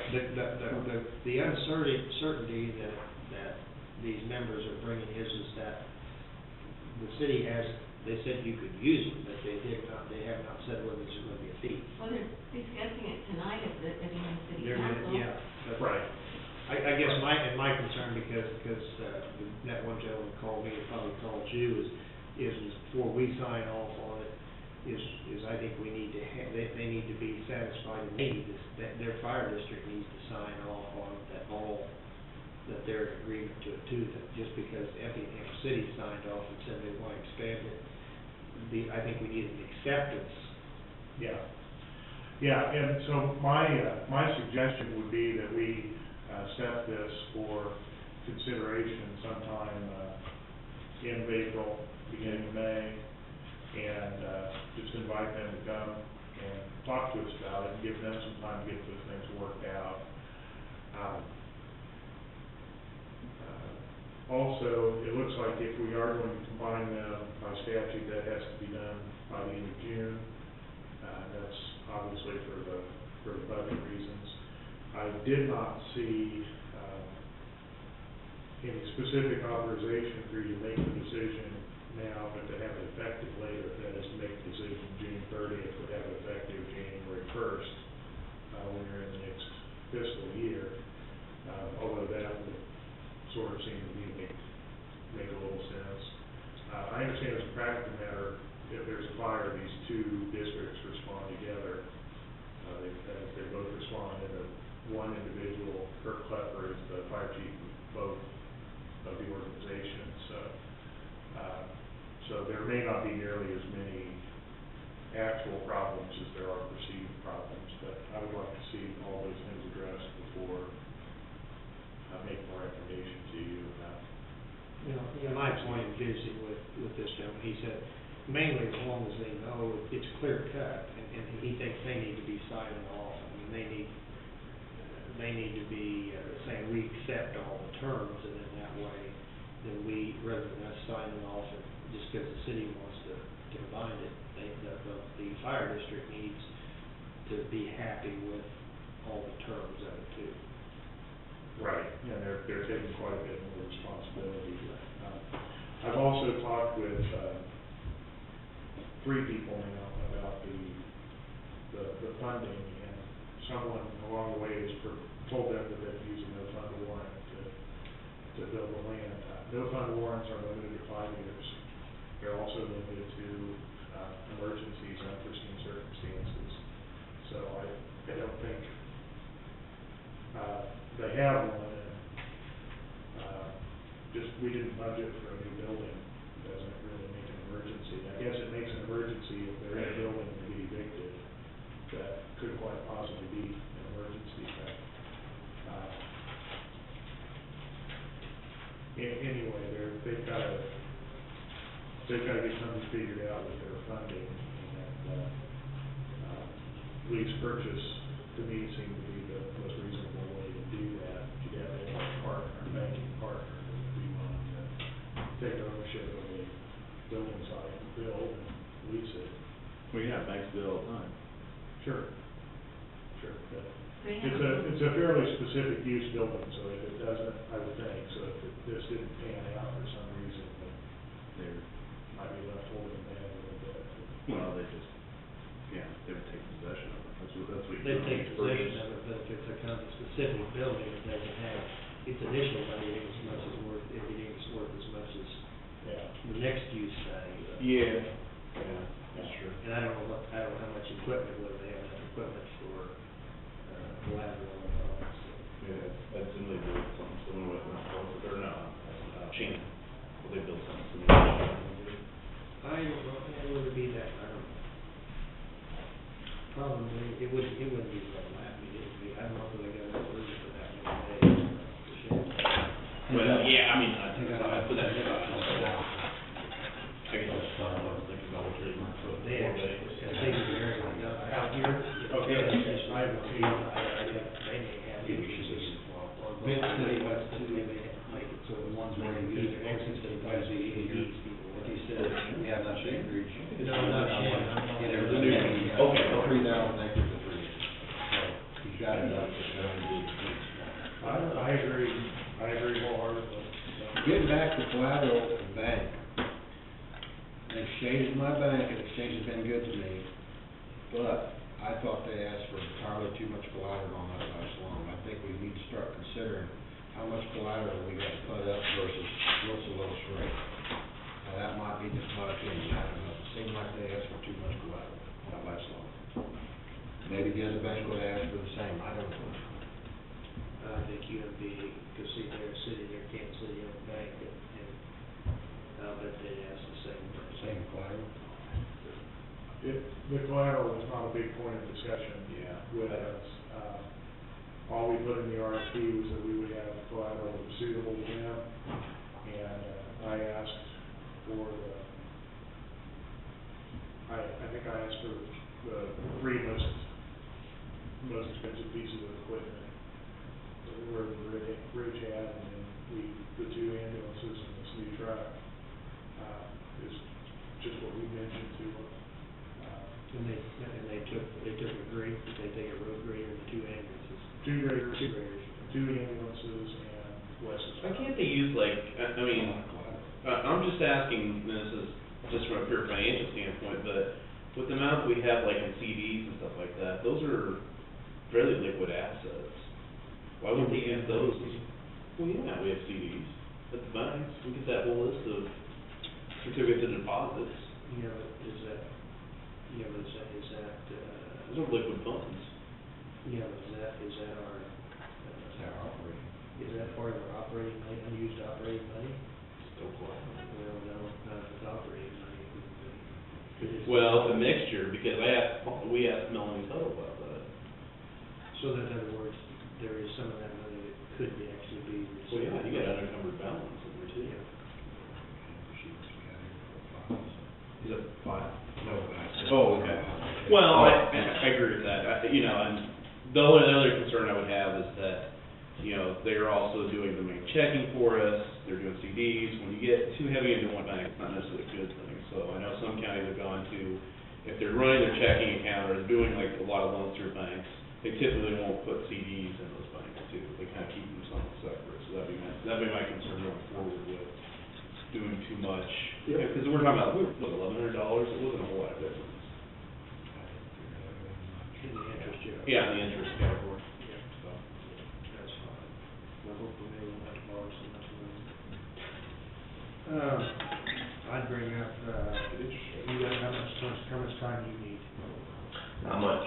If you could go ahead, and I'll bring up two little things I got. Okay. Matt and I tentatively have a meeting scheduled for tomorrow to figure out how, we'll make the C&D tipping fee work in the near term. One thing that I don't have a definitive answer yet, is it going to be all C&D is what we're going to be measuring? Or is it gonna be just the house, the demolished housing, rubble, debris? Well, that presently what's in place is that's in place, and then there's no dumping fees for in county. No. I think the thing that Mr. Horton brought, he wants to know if we will consider it, even if it's temporary, because he's got some projects in Kansas City, that he's willing to pay an out-of-county fee. And, so. Well, we currently don't have a We have- tipping fee for C&D period, so. That's what I'm saying, but this is out-of-county material. That's what he's wanting to know, and, you know, that's what I think I would bring before the commissioners, is whether they want to consider that, do something temporary so he has someplace to dump it, even if he's willing to pay a fee. I mean, every other county has a fee for C&D, even in county and out of county. So that's gonna be somebody that resides within the county only, that brings, C&D from out of county, or just anybody can bring it here and dump it? No, I would make it to be an in-county, I'd want it to be in-county contractor that's bringing out of county.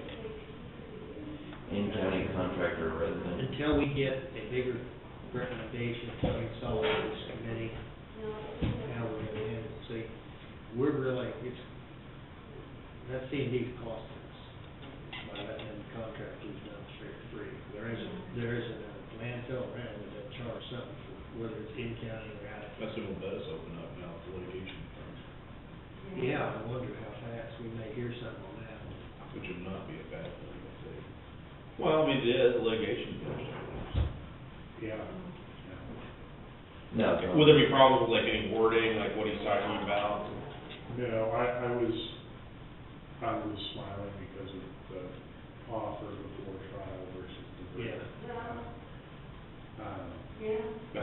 Yeah, it very well could open up soon. Well. Could you do it, I mean, do it 3-month one, and then you can extend it, I mean, if something happens, and because we definitely want to have something in place to divert. I mean, we may have to even address in-county, C&D start doing in-county, so that, in other words, all So it's- C&D. That's what I was gonna ask you, the other counties charge for C&D, in the county, well, if we're gonna change it, we can probably change it, all C&D is paid. Well, I would wait till the committee comes. That's what my only suggestion, we're meeting tomorrow, Is that? It's tomorrow morning, we can- Brought up about this? we talked, there was a little discussion about C&D and tipping. I know there was a little bit of discussion, but it Well, wasn't. here's the biggest question is, how do you differentiate between what's construction and demolition and what's a torn down house? What's the difference?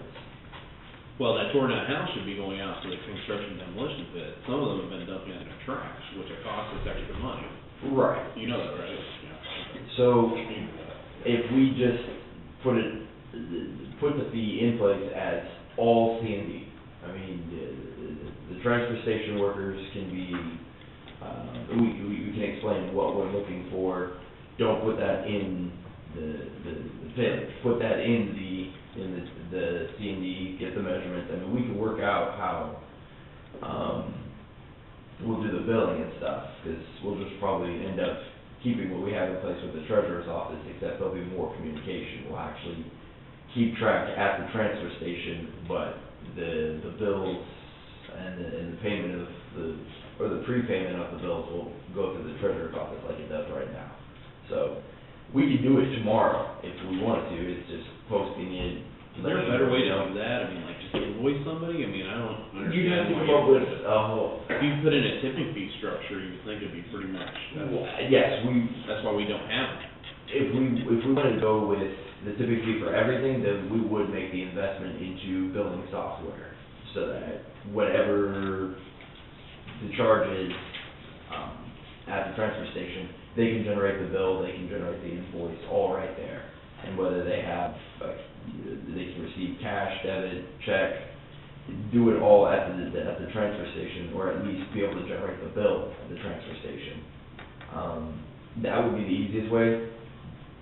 We could do it right now, but we probably, for the short-term solution, we probably just have some kind of rudimentary bookkeeping system, so that Stacy can call Sheila and say, hey, you know, one of the contractors is getting close to their bill limit, or their prepaid limit on the C&D, if you could just let them know, or she could call them and say you need to refill that prepaid for the cost of dumping C&D, then that can work out. You know, it wouldn't be that incredibly difficult. We just come up with an invoice and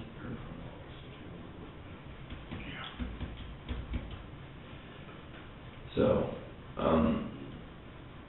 figuring out the whole billing system and the record keeping, it wouldn't be very hard.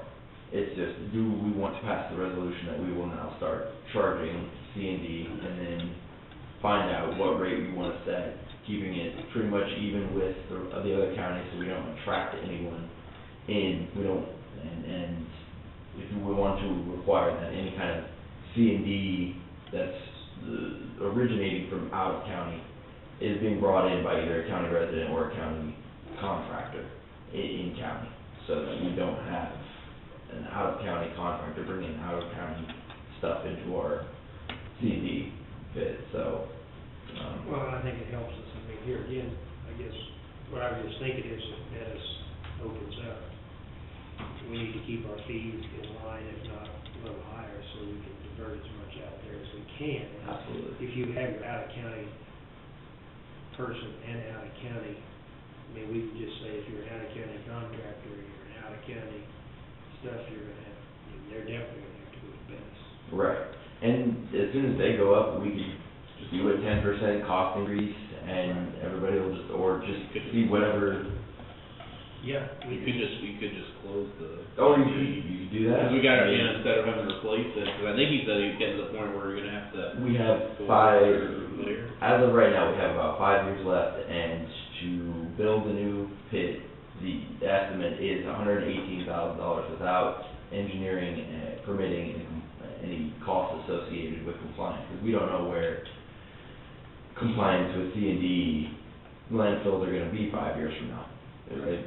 So, that's a very, very low-end guesstimation as to how much it will cost in 5 years to open up another one. I'm sure he could wait, but I would like to, sure, by Monday, try to have an answer or something. I mean, you guys talk it over in your committee, tell them what the situation is here.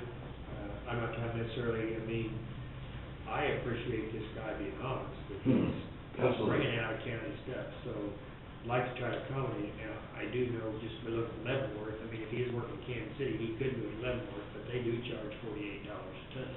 Leavenworth. Yeah. Because they probably don't Brown have County's anybody not a lot dumping it. cheaper, are they? Brown County's 26. Oh, they were? I thought they were 40. I think they Well, you're raised, talking about trash, that's what they charge. Oh, trash, okay. I think they raised your rate when Fort Leavenworth started really generating a lot of stuff, and they thought, oh my, that's when they raised it. Well, the cost of opening up a new one is just so prohibitive. By Jackson County, I can never find out what theirs I was. couldn't find Jackson. And trash and everything else. Yes, they had all kinds of trash, and they don't do safety, I don't know. Nemaha's 30. I think he said 35. Yeah, it's 35 is That's the Heineke. what they recommended that we do. So I think you need to just run that by the committee, and we could maybe have a resolution if we decide we want to do it, go ahead and do it. They better get used to it, because I mean, if that opens up, well, we're definitely going to put a fee in place. So I mean, the contractors better get used to it. But it wouldn't hurt to run it by the committee. They've been asking about that, why don't we capture any of the costs for operating a C&D pit, so. If they give you, if they give you, if they give you kind of a blessing, I think that it's time for us to, I don't think they'll have any problem with it, they just want to discuss the solid waste. okay, that's part of, hey, that's part of the solid waste plan. Mm-hmm, it is. Oh, it absolutely is. Yeah, we didn't say, talk about that, did we? What's that? We got a new ambulance, you know, it's in. I heard you. Oh, I didn't, I took care What's up on Facebook? I went on Facebook last week, so. Good. Okay, so we'll get a proposal together tomorrow, we'll run it by, Well, and don't be afraid to tell them kind of what our plan and stuff is. Ooh. I didn't expect that color when I first saw it. What is it, what's it look like? KU Blue. Wow. That's the new one? I mean, Yeah. that's the one with the new box? Wow. No, it's not the new. That's kind of Penn That's State. not, that's just, that's. Yeah, the red art. That's a refurbished box. I mean, that's a Wow. refurbished Okay. box. They just painted it. I mean. Are we ever gonna pick a uniform color for Ashland County? Like white or something, just one color so you know, you see it, okay, that's Ashland County orange or something. Well, I assume all of them are gonna be, well, I don't know. I would guess they're all comfortable. Those would be, once you use the starting color, you start to put that. Just, you know, kind of tell them what our thinking is that this bed is things open. I mean, That's the color they're using. we're gonna be as high, if not higher than them with the idea of diverting it.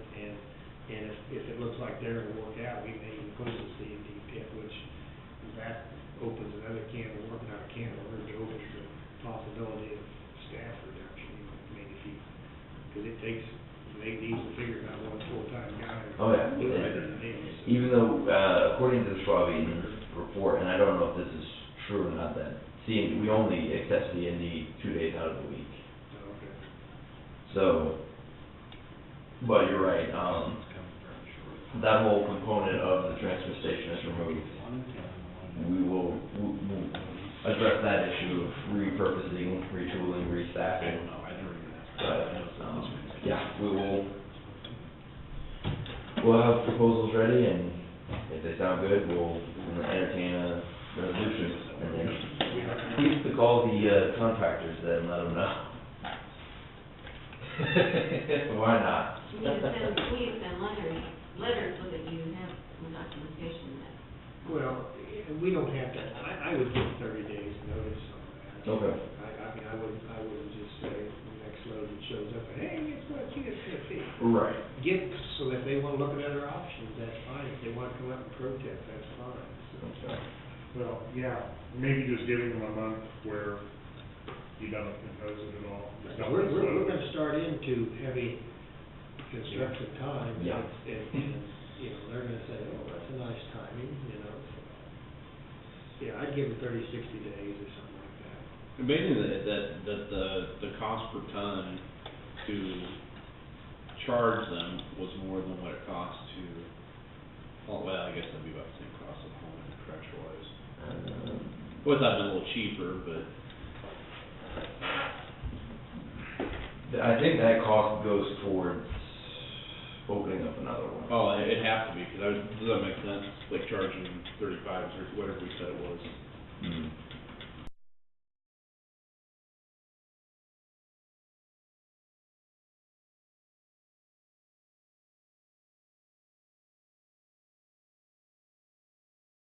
But, Is there gonna be any limitation on what they can dump, like shingles? I don't think Lumber County can dump shingles. You can dump shingles. yeah, That's what Dennis wants. Well, I don't think Lumber County lets them dump shingles. Really? Well, They charge them big time. There was a company that. well, it's a recyclable commodity. Yeah, there's a So- company that wanted to set up a grinder out here on site, and they grind it up for free, they just took all the shingles and put it in the asphalt. You know, I mean, if somebody wants to separate it out, I'm pretty sure roofers would be able to do that very easily, but. That's where you hope if Madison is doing what they're saying, they know what's got recyclable value and stuff, and that's why I just assumed. So if this Venice comes in, will we be able to take some of our trash up there? Not trash, no, they're just taking C and D. Metal, Well, they take metal. or, yeah. Well, they talk about like C&D specifically, like, Do you think we'll get enough of that to justify them for opening up a business for that? there's quite a bit of C&D stuff. And that's, we've also heard that they've been trying to lease land from neighboring people, which gives you an indication maybe they're gonna rock quarry too. Well, they are an asphalt company, so. You know, And if they underbid everyone else around for any, I mean, if they're taking anybody that has any kind of stuff to dump, then. The big thing is like old concrete that people dump off, they take it and they go after with steel out of it, they crush it, and they're even, just kinda like asphalt, like you recycle asphalt on the roads, they recycle the. They did that, I don't remember, they buried a bunch of that stuff and buried it up in dirt. Now they took the dirt off and they ground all it up into gravel and concrete, and they got hell top concrete, or rock down. Pretty good. Yeah. I think Norm Bowers had sent out or maybe it was K-Camp, that sent something out about a warning not to use that on the roads, I can't remember why. I think they're using it for fill up there in the buildings, because it's pretty, they got it pretty fine. Now, some of that stuff, they can grind it down, they'll just remix it back into the concrete cement, they'll mix it back up in that mix. I think anything can do it with lumber. They grind up lumber to. How many more committee meetings do you think it's gonna be ongoing before you wrap things up? Well, I sent out with the last agenda that we need to arrive at 3 decision points. One for the short term, whether we stay with the tipping fee or not. One for the long term, whether we wanna go look into the tipping fee or not, because that's gonna be a year, 2 years I mean, if we started right now, it'd still be a ways away as far as using it as a solution. So those are the two main ones. And then, the June and possibly July, we'll look over, expenditures. But at that point, really what they're doing is just inquiring. Well, why do you have 4 full-time employees and 2 part-timers? Why do you contract out this much? Why do you contract out that much? It really is just getting into a detailed expense report and seeing, asking questions, but, we'll have a little bit of time before then to sit down and talk about what kind of scenario, or what kind of alternatives that we have for expenditures for 2014, but. Will you be sharing that data that you shared with us the other day about so far the reduction that we've Mhm. seen so far? Yeah, I have, I can send all the graphs, send everything out. That's no big deal. Hopefully, it's all self-explanatory. Hopefully, we can stay on topic and by tomorrow say definitively for 2014, we want to stay with the solid waste fee, or for 2014, they're going to suggest doing away with it and just going back and having it absorbed into the general fund. I presented about as much data as I can scrounge up, and in my opinion, the solid waste fee needs to stay for at least another year, just because what we've seen in the past 4 months, if it continues to trend for the entire year, it's done exactly what it's supposed to do. And from there, and that's without commercial recycling, that's without curbside recycling, that's without any major diversion, it's just reduction. So you factor those in, and we can, by the end of the year, or by budget time, have enough data to say, all right, we can drop it from $61 to $55 for 26 cubic yards. Getting it just below that just noticeable difference. You know, if you get it to a certain amount, people won't notice it anymore. Or ideally, it would be just a negligible side charge, but. They notice it. The other thing is, I think we need to be biz to their, as of right now, the way that structure's set up, the recycling's not doesn't pay, and Mm. they're gonna affect the city, I mean, I think we need to be talking with them and say, okay, if you're gonna set up your recycling, it's fine, but whether we send it as recyclable or whether we send it as trash, is that gonna be an issue? I don't know if we wanna discuss that with Effenbaugh, or just that happens.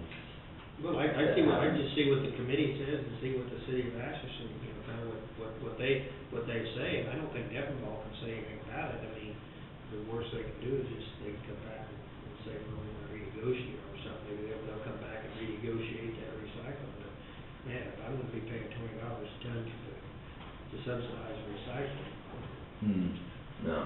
The only concern I'd have with that being public,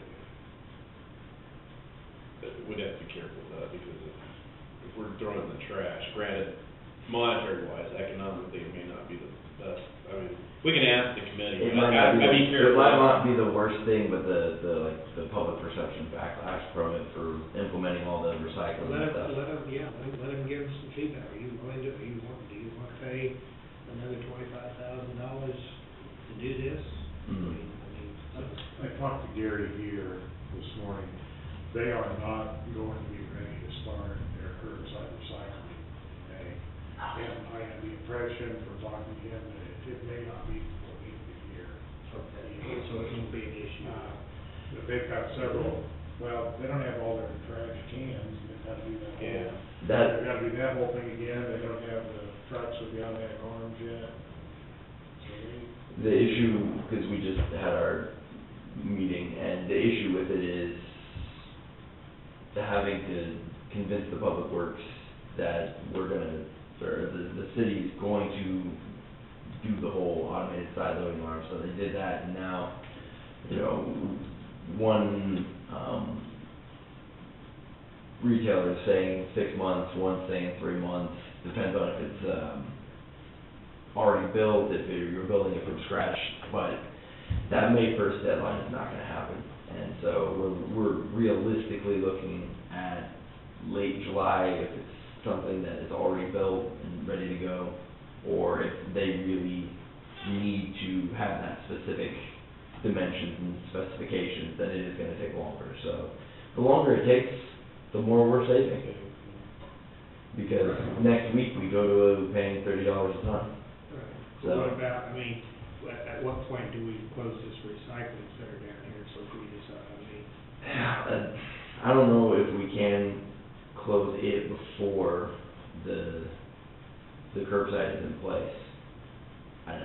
We may be able to and just say, wait 2 more months and, well, that puts us behind, and, you know, because I would say that by July or August, we need to be considering if we're gonna get it converted to an ambulance station. I mean, Right. we've gotta close it down and get a construction worker in there, getting it fixed up. right. And, hopefully by next week, the city will have the framework, or all the specifications and everything. If we could schedule that demo with the larger frame that's already built, they could buy those in a month or 2, if they will work in the tiny quarters that we have here in the city. If not, it will take longer, but if they can demo that, and if they can get the RFP ready by next week, it should be late July, August. Is that month to month, or is that a contract on that, from the operator, was each month? So we don't have to go to. It's been an open contract, we Yeah. have signed a new contract for 5 or 6 I think I years. expired like 6 years ago. And they haven't asked us anything more. Well, I think they're doing well. I think they must be making good money if they're not. Well, we pick up all the utilities and we own all the equipment. And still paying $18,000, so, Can't get nothing. and they get pretty good stuff, I mean, they Well, get. sorted. It's all It's sorted. supposed to be premium. Yep. Couldn't they, set up their bins out there and let us have the building, or is it all equipment in the building that they need to use? You know, and this is just an alternative, but Effenbaugh has got the single stream long roll-offs. If Deckenbach was to set up a single stream at the transfer station, have Could do people that. go out just that extra, That'd open up that you building. know, half mile and just dump it at the transfer station, that would help them too. What about, I mean, It could be worse than what it is now. if you don't wanna confuse people, you could set a roll-off there if we move the hazardous building. Be I mean, it could be set off 15,000. where the recycling is now, people just don't have to drive right out there until we Give get, the cost till of we it, make the it would transfer. cost $18,000 a Um, month, or years. We Couldn't we set the Devon Hall, we could go ahead. could ask them. Where the next week. hazardous building is, I mean, we could just, Oh, yeah. we could have that placed out there, I mean, there's enough room out there, they could put their roll-off right out there where that hazardous, that metal building is. Oh, yeah, I think there's space out there. Oh, there's plenty of And space at the building- transfer station, we just have to lay building- concrete. What do we spend a month, what is that, what are we spending out there a month? Well, Out at the recycling. Recycling. we pay $1,500. $1,500 a month? I don't know what they would do, but I'm sure it probably wouldn't cost us $1,500 a month to have those Definitely. single stream. I don't know about single stream, because it would depend on if it's, well, it would probably be our container, we pay for the container then. So they'd probably just give us a rate for what it would cost for a 40. I know it wouldn't cost us $1,500 a month just to even set. Oh, those not up. even close. Well, then we're saving money, and we're doing, well, do you, wanna get ahold of, Brent Miller and, you know? Well, their contract goes into effect the 9th, so Think no? we will be in contact about a lot of things. You like this too? I mean, if we could have it 40-yard, or, well, not 40-yard, okay, well, 20-yard roll-off at the transfer station ready for anybody that wants to recycle anything as of right now. Because the sooner you get out there, we can get started putting bids out to redo that, because we've got the money, we've got the loan now, and you could actually get bids. That ambulance behind us, we got the vehicles and get the salvage, and that's behind us. And the one definitely turned out very nice. This is a big one, Okay. and it's got rescue. But then had two citizens jumping in, well, how did I do it? Just didn't know why we needed two full-time people. I said, there's two full-time people out here all the time, because a lot of the time, they're making runs to Axis, and I said, it's just the idea, you think somebody here is, you know. I asked Jennifer, okay, now the two new ambulances, there's gonna be one of them stationed at Effingham and one of them in Atchison? Or are we gonna have two new ones in Atchison and stand by that? I don't know, I never did ask. That's their call. Text That's call. Texas call. I'm gonna guess if they're gonna have, Perhaps Chad Beckley. It don't make no difference. I'm gonna guess they're gonna have one new one, you know, because that one at Effingham makes a lot of runs to Atchison, and that's Texas expense, that's not ours. I mean, you know, it is putting mileage on it. We might bring the third one in here and have a new one in there. We use it. Well, hopefully they get if they got this one done, I wonder if did they badge the red one yet? I think they were gonna wait till they got the second new ambulance, and then they were gonna badge the park car. Heck, it won't matter, it'll say that comes to us already like that. That blue one, isn't that that's directly from the factory, isn't it? No, that might be some detail shop or something. That's the refurbished, I mean, that's a box, that's an old box that's been repainted and stuff. I have a box that's a refurbished one of our boxes. That's what the other one's gonna be, is a refurbished box of new chassis. Now that we got the two new ones, are we gonna kind of plan ahead and saying 6 years, 5 years, 10 years, we need to think about replacing one? I think we got another one in place. Within a year. 2014. And then you're gonna That's, be, you know, we talked about, we're telling all the departments, that's being one that we can start setting up. the next one is probably gonna be a brand new, because the other boxes are shot. Not so good, yeah. And we will have to have 4 ambulances. If I was budgeting, I'd say budgeted on 2014, just the way they talked about it, so. Well, we may have. Wasn't brand new, 300, 200. No, 100 some. You can get anywhere from 100 to 150. Yeah, A brand new box. no, like brand new whole. Everything, I mean, a new box is depends on how. So we roughly say 200,000, 100,000 on the, because we got 50,000, Yeah. 55,000, or about 60, 70 animals, so. We probably save, 70, 75, I'd say 75. It's like they said, that we can't always do that, but in those cases, those two, the boxes were still in good shape where they could do that. You can't always do that, in this case, the next one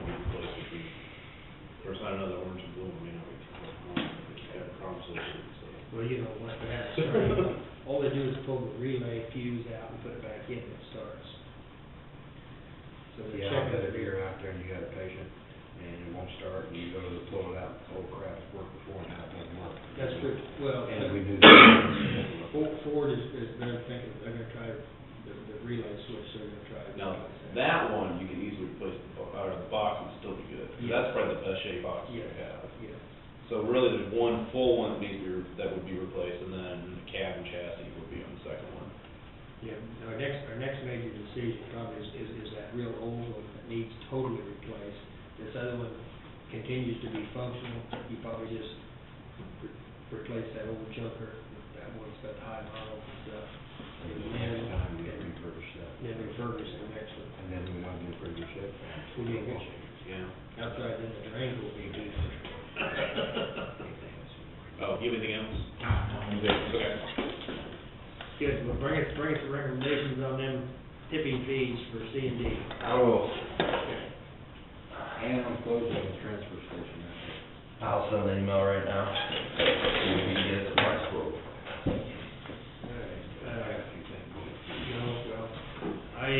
Lancaster Lions Club is willing to furnish us a meal if we have, the summit meeting there.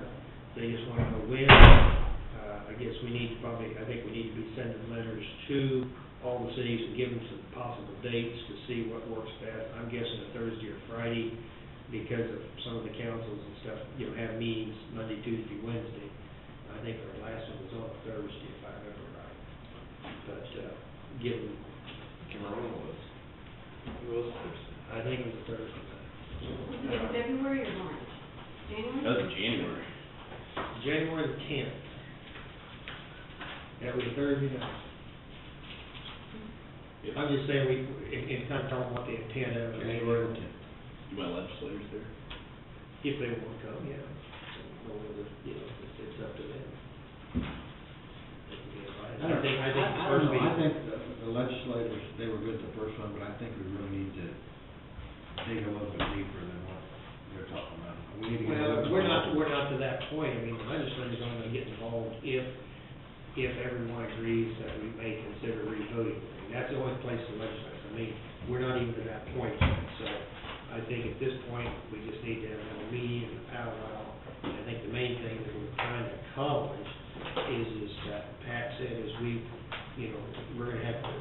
still a year or so away from even considered voting. Well, we need to at least have an interlocal agreement with all these cities. Atchison pretty well did, we know. Now let's make sure that all these other cities, how much they're gonna get, so as we go into the new budget year, we know whether it's a dollar amount or percentage. I mean, we know pretty closely that they decide they wanna do a percentage, we have a pretty good idea. So we're not guessing and surprised, and we can get an interlocal agreement on that. So, and that's what the guy at the state, at the revenue, he said, now, with you guys' issues, he said that's the best thing you can do unless it's revoted, in that specific manner, so, he said, so, anyway. So no legislators have come over. Yeah. They might be busy, I don't know what their wrap-up session will be like, but. Well, just you guys look, and Pat, would you draft up that letter, send to the cities and give them options? The problem you get into, you've got graduation, and then you got, we may have to consider going early June. This is on, commitment for. Yeah. I mean, if I was gonna give them an option, I would say the 23rd or 24th of May, or the 6th or 7th of June. What does that look like for you guys? The 7th of June, we had something at North Kansas and. Yeah, we have the Northeast Kansas official. When is that? That's in That's the date. Yeah, that's June just 7th. a half a day anyway. It's just a half a day. This'll be a night meeting, I mean, that'd just be my suggestion. But the Lions Club was thrilled because they used to put on, volunteers, the ambulance volunteers were in existence, they put on a meal for them, and they made a little money off of that. And now that the volunteers aren't there, they don't have that money-making event, so they're pretty excited about that offering opportunity to have a meal. It's gonna be pretty, I said, they're gonna think like pulled pork and like potato salad, make, just kind of a light meal like that and stuff, so. I'd say, send out emails if you would to the cities and, just kind of give them some of those 4 dates. Well, Pat sent a letter. Oh, okay. I said, and kind of, I think you just need to lay out the, the kind of the intent is to further discuss the future of the sales tax and to come with ideas as what to, what your commitment's gonna be on that, because I think that's our next goal. For what are the dates again? Well, 23rd, 24th, yeah, May. 23rd, 24th, May 23rd, May 23rd or May 24th. June 6th and 7th. So we get some people Fridays or Thursdays, Fridays sometimes. Fridays are sometimes hard to get people to go, but, we can throw them out there. I mean, you give them a Thursday and a Friday, 2 different. I think most of them prefer Thursday. You got anything else? Go ahead, I got it. I think we're getting a lot of unfinished business. I think we need to close up some of the things. One of the things that was on my list was a city meeting. The second was, we kind of bypassed the credit cards. Third thing was, we didn't get with BC about closing the road. The fourth thing is, they want to put the cameras in, and they were supposed to do that 2 weeks ago, and we haven't got one. We need to follow up on and get some of this stuff closed up, my opinion. I think on the BC road, we told them to contact Yeah. us. They're supposed to come Oh, back. they're supposed to get ahold of us. They're supposed to get ahold of us on that one. Credit cards I'm working on Okay. the credit card. The cameras about, we're worried about. I don't know about the DMV credit, but. I contacted her, Sandra Bach, about those. Their IT person, for some reason, she can't get ahold of them this is on Good Friday, I talked with her. She was, their information systems person was gonna contact Wes or Kyle and see, they thought it was gonna be real simple as far as it wouldn't be it wouldn't be a load on ours, but they were, Wes and Kyle were concerned that it probably would be, because we don't have those upgrades in place yet, so anyway, they're supposed to contact those two and coordinate, but she had said something possibly this week, but they're supposed to contact them first, so if they've contacted IT. That's all I have. What else did you say? The cameras, the BC closing the road, the credit card, And I'm working on I it. city think meeting. DC maybe, because I see it still on their schedule, they're still planning on April 27th, I think it is, so I don't know whether they're just gonna go ahead and do it without, do something different or what, but I think I see it on urgent need or something, if they wanna do something. Still need to make, are you gonna write the resolution up for the amount, or is Pat gonna do that? Oh, you mean the, Not the proclamation? Proclamation. Yeah, I can do it, or Pat, or either one of us. That's all I have. We don't need to have everything spelled out in legalese. For the sisters? Yeah. That's, yeah. 14.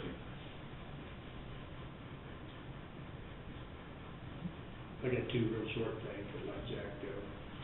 Well, I was gonna come back up here real quick. I called, Danny Zek and also called, Hiawatha Ford, and Danny Zek was higher, they were at 32,000, he said maybe they could do 31.5, and they did have one in stock, it was a Ford XLT, Super Crew. Hiawatha Ford didn't have one in stock, but he, pretty sure he could locate one for 29.1, which is $200 difference in the Chevy. That's as far as we've gotten so far. I imagine they're all gonna be pretty comparable, but about the same. For Zany Zek, the guy I talked to there, he didn't think that it could compete against Chevy, but, so, but Randy up there at Hiawatha said that he thought it could beat him, but he was looking at 200. You didn't check Foster? I didn't get old Foster yet. Because there's a guy that said he lives in Anderson County, that wants business. Like I said, I don't know if they go and call him, but, They got pretty good stock of trucks out there. I mean, they sell a lot of trucks, a lot more than even Hiawatha per se. Leavenworth has had a beautiful facility, but their service sucks. Who's that? Zach, or it sucks.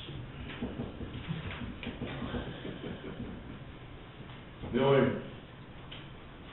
I don't care, Ford, Chevy, whatever, you know, to me, it doesn't make a difference, a car's a car to me, I don't get into that stuff, but the, only thing that I've personally seen at the police department, when we bought the Dodges, you gotta drive 11 months to get service, or, warranty work, or whatever it is, and, you know, you just got, so I find 2 people to go down, drop it off, come back, and, What is the warranties on those now? They probably got one with their they're all about the same. I think that, the only thing I know that, futuristically, I think that they're looking at, what I've read is the 100,000 mile, 10-year, 100,000 mile, well, most of them are all been powertrain on that anyway, but the, 5-year, 100,000 mile for the Interceptors from Ford, but I don't know if they're gonna follow through with that any longer or not. That might have been a test to try to get people to buy them, so. What should give them like some leniency, or having police just check with the Foster, and if he's Yeah. within that price range, Foster go ahead and. Foster would be the cheapest Ford dealership, I can tell you that right now. They don't have overhead, they're out there on the road, they know they gotta get down, they'll be your cheapest Ford. That's what you would go. I just get a quote from them, and then we'll go from there on. Can you get, wait, on Monday, we'll give you an answer? We can, if the one the Chevy sells, then we're gonna lose, he's not gonna be able to deal with us. So, the reason is if they have to locate one, they don't get the buyback money. Right. So, that's where, and I don't know how much that buyback money is, but. Well, check with Foster if it's, this is what I would suggest, check with Foster if it's a little bit more than with the Chevy, then I'd say it's better best probably with the Chevy. Well, you know, on Wes's deal, I said if Foster beat by 150, I would go with Foster, but otherwise I'd stick with local. Spend $150 in gas going back and forth, that's what I look at, but. You know, if you take it home by law, you drive it out and back. And as long as should be driving a marked patrol vehicle. I'd say this, we probably go on the bid, and then, you know, go from there. Chevrolet, I think that's what you wanted. Yeah, I mean, I just think logistically, it would work better. I'll give you. Remind them, they just bought 2 out there. This is the 3rd one. They don't have too many, 3 vehicles and 2 more customers out there. hey, I bought 2 vehicles there. Probably made more off of one customer than they made off of those 2 though. Yeah, exactly, yeah. They're not, there's no, none of them are making hardly anything for us. I mean, it makes it nice, but I'll call. Okay, yeah, if, yeah, we'll just have to roll the dice on it. I just want to be fair, otherwise I'll be fair. You have 2 Ford people here, and they're not cheap. You don't. Move the dealership to Addison County, there's a solution. For Chevys, but I like, Well, they're, the newer vehicles are some better. F-150s are good, Escapes are good. Okay, I just. you Those, guys- gas cards, ours should all be done as of April 1st, so. Okay, we got the bill and it still has some of your stuff on it. Well, it'll still have the next month too, probably, because I don't think it goes from first day to And I'm last day. working on that too, to get ours split out. Yeah. I would, from just talking to that lady, she suggested each department head it up, and each department have their own cards, is what she told me. Yeah, that's what I'm working on, just doing, That, to me, it'd make it logistically a lot better for everybody, but that'd be, yeah, it's like we're trying to split, getting all the vehicles and who's supposed to have a card, so that, so I can, yeah. good, thank you. Working on that. the- Thank you. These 2 items are related. Monday, you notice I had to check a couple tubes. I was approached by Mr. Ballmer out there that he'd like to have 2 new tubes, and they just put 1 new tube in on it. They're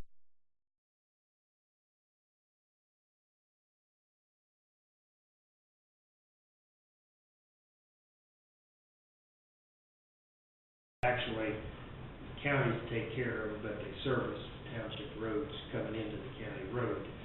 and I went out this morning and looked at them, they're both at least 30, if not 32-foot wide tubes. And we have never had any problem making a corner. But he claims he may have a longer trailer, we have a 34-foot, and he may have a 40-foot. Matt's gonna look about maybe putting an extension on it, just to please him, but then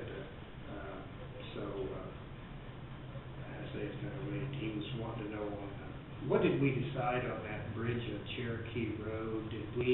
Was we going to ask for some reimbursement from Mr. Knudsen? I thought we was gonna seek some kind of settlement or some kind of a... Yeah, we sent a letter, but I haven't got a response from him.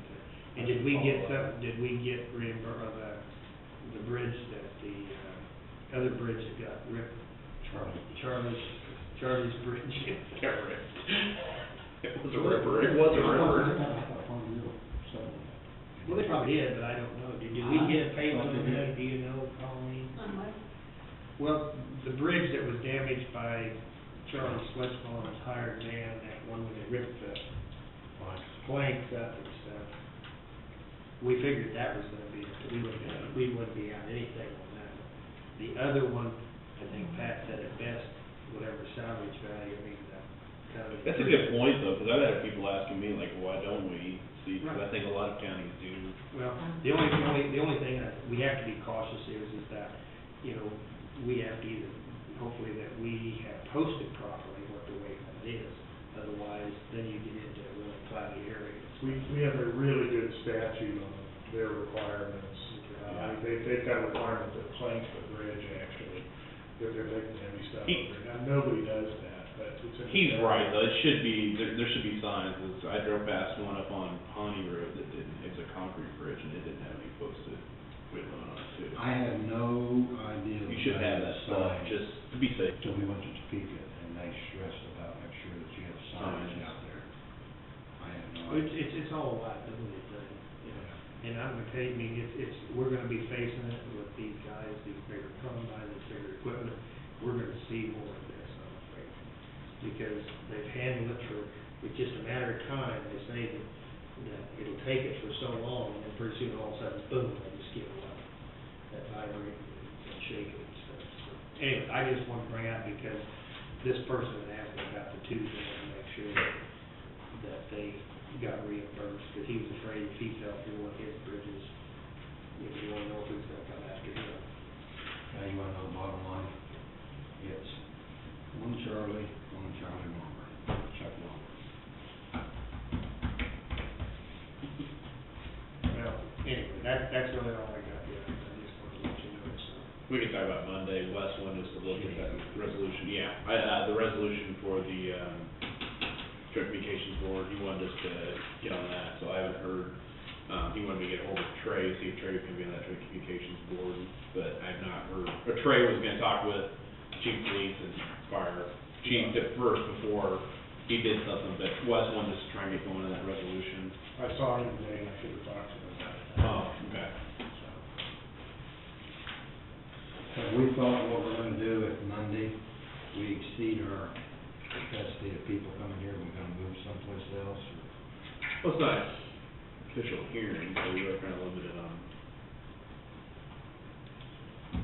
That's what I have interpreted. I mean, we aren't really doing an official hearing, so I wouldn't. You know, they're just gonna have to we'll get as many chairs in as we can. They sit around the tables and have to just stand if that many people show up and stuff, so that's all I have to say. We can definitely limit it. I do know that there's gonna be 2 or 3, when it comes to legislative coffee, we'll talk to the legislators about this.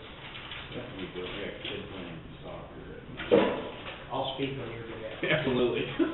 I wanted to go because this is the last one. I thought there was gonna be a fourth one.